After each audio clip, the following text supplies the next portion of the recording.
तू शिकिताई आत्ताच्या आत्ता पोलिसांना बोलवा आणि पोलिसांच्या ताब्यात द्या. माझी नात असली तरी सुद्धा.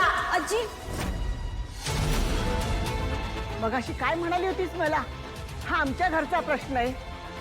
कशासाठी? तुझा खोटेपणा, नाही खोटेपणा कसला चोरटेपणा बाहेर पडू नये म्हणून ना. तारिणीला काय काय बोललीस ग तू? हा तुझा तिला हेवा वाटतोय, तुझं सुख तिला बघवत नाही. अगं तुझ्या आईपेक्षा जास्त केलंय तिनं तुझं. ते सगळे उपकार विसरून आज तू.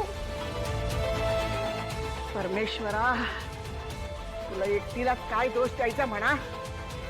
रेखा मगाशी काय म्हणत होतीस ग? तारिणीला मगाशी काय म्हणालीस? तिच्यात तिच्या आईचे गुण उतरलेत. मग आता काय? आता निशीमध्ये कोणाचे गुण उतरलेत?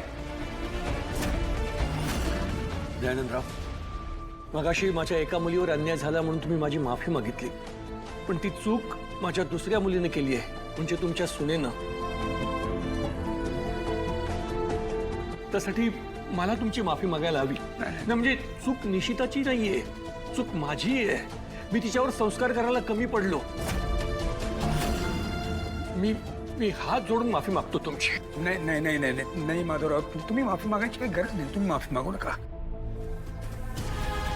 चूक निशिताची आहे, त्यामुळे या सगळ्याची जबाबदारी तिनेच घ्यायला हवी. काय ग उत्तर दे, का केलंस तू हे असं? मी खरंच नाही ठेवला.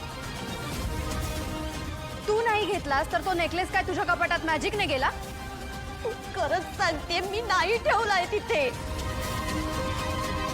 अजूनही वेळ गेलेली नाहीये निशी.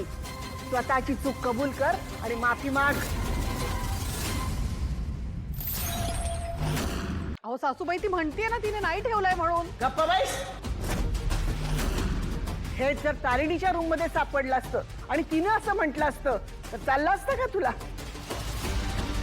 अगं निशी, एवढं भरलं घर मिळालंय तुला, चांगलं सासर मिळालंय. युवराजरावांबरोबर सुखाचा संसार करायचा सोडून हे काय चालवलंयस तू?